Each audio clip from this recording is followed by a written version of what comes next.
कभी सोचा है कि कुछ लोग इतनी आसानी से पैसा कैसे बना लेते हैं, जबकि बाकी लोग बस स्ट्रगल ही करते रह जाते हैं? इसका जवाब शायद हजारों साल पुरानी एक किताब में छिपा हो। जी हाँ, जॉर्ज एस क्लासन की the richest man in Babylon में। तो चलिए आज इसी पुराने खजाने से कुछ ज्ञान निकालते हैं। तो देखिए आज हम क्या क्या देखने वाले हैं। हम अपनी यात्रा शुरू करेंगे बेबीलोन की पुरानी गलियों से, जहां हम पैसों के राज जानेंगे।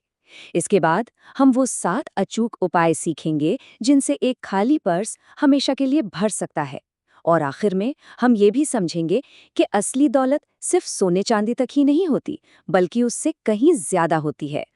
देखिए, एक बात साफ कर दूं, ये कोई और फाइनेंस गाइड नहीं है, बिल्कुल नहीं। ये तो कहानियों का एक खजाना है। ऐसी कहानियां जो बताती हैं कि बेबीलोन के लोग सिर्फ पैसा ही नहीं कमाते थे, बल्कि एक मीनिंगफुल लाइफ जीते थे। और सबसे मजेदार बात पता है क्या है?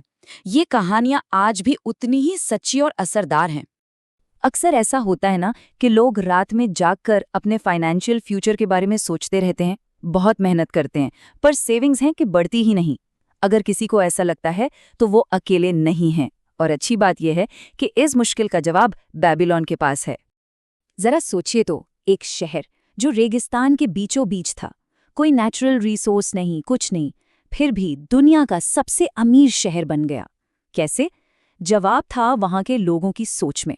वो समझ गए थे कि असली दौलत जमीन से नहीं आती, वो आती है डिसिप्लिन से, नॉलेज से और एक दूसरे का साथ देने से।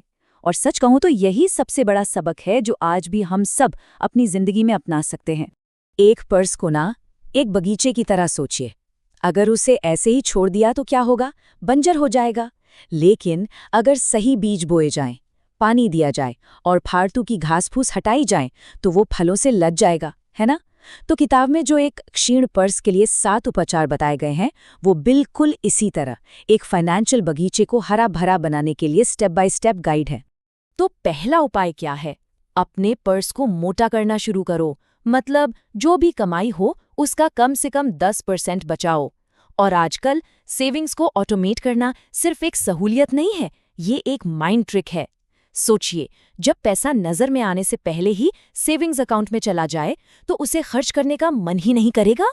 तो आज ही अपने बैंक ऐप में एक ऑटोमेटिक ट्रांसफर सेट कर लेना चाहिए। ये फाइनेंशियल फ्यूचर के लिए सबसे आसान और सबसे पावरफुल स्टेप्स में से एक हो सकता है।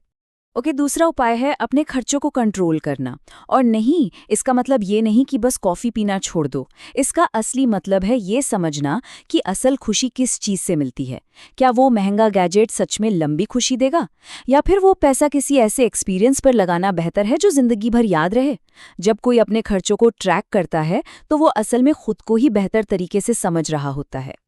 और अब तीसरा उपाय, अपने सोने को मल्टीप्लाई होने दो। मतलब पैसे को काम पर लगाओ। पैसा सबसे अच्छा एम्प्लॉय हो सकता है, ना कभी सोता है ना छुट्टी लेता है। जब इन्वेस्ट करते हैं तो पैसा अपने लिए और पैसा कमाता है। इसी को तो कहते हैं कंपाउंडिंग। और पता है, एल्बर्ट आइंस्टाइन ने इसे दुनिया का 8वां अजूबा कहा था। शुरुआत भले ही छोटी हो, पर टाइम के साथ ये इतना बड़ा फर्क ला सकता है कि कोई सोच भी नहीं सकता।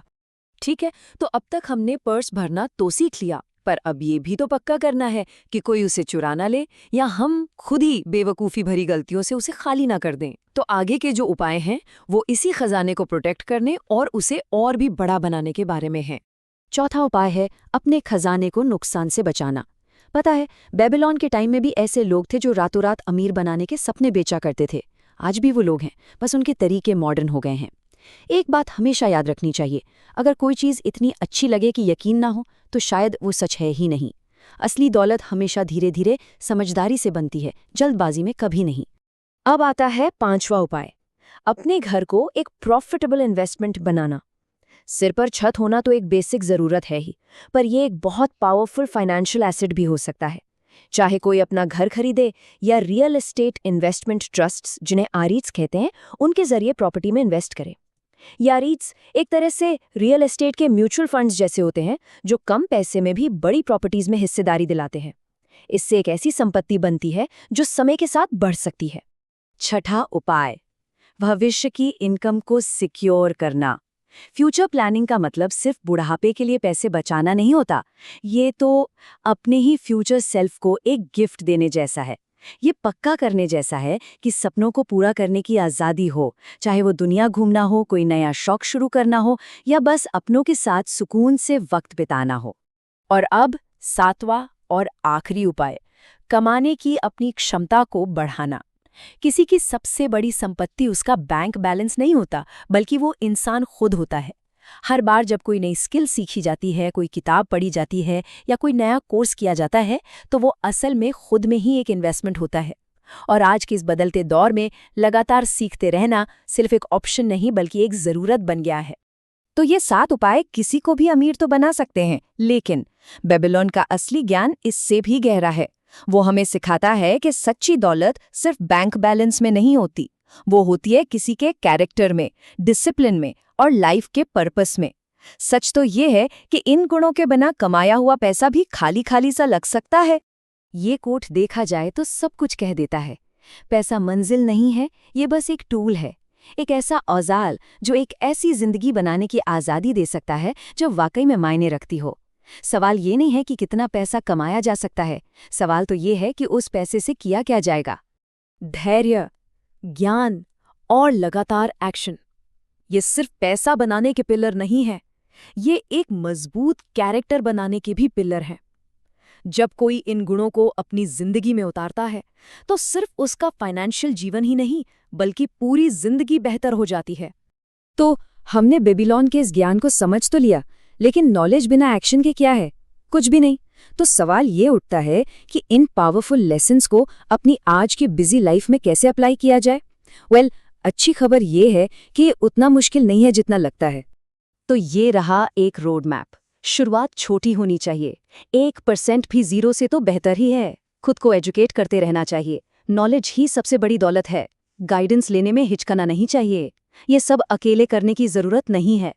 और सबसे जरूरी बात, धैर्य रखना। ये कोई 100 मीटर की रेस नहीं है, ये एक मैराथन है, पूरी जिंदगी की यात्रा। लेकिन हर एक कदम सपनों के और करीब ले जाता है। ये किताब सिर्फ अमीर बनना नहीं सिखाती, ये एक आज़ाद इंसान बनना सिखाती है। एक ऐसा इंसान जो मुश्किलों को नहीं, मौकों को देखता है। एक ऐसा इंसान जो अपनी किस्मत खुद लिखता है। बेबीलोन की ये हजारों साल पुरानी समझ अब हमारे हाथों में है। आज जो भी फाइनेंशियल फैसले लिए जाते हैं वो आने वाली पीढ़ियों के लिए एक विरासत बनाते हैं। तो सवाल ये है, समृद्धि की कौन सी विरासत बनाई जाएगी? चुनाव अपना अपना है और बेबीलोन की ये समझ रास्ता दिखाने के लिए हमेशा मौजूद है।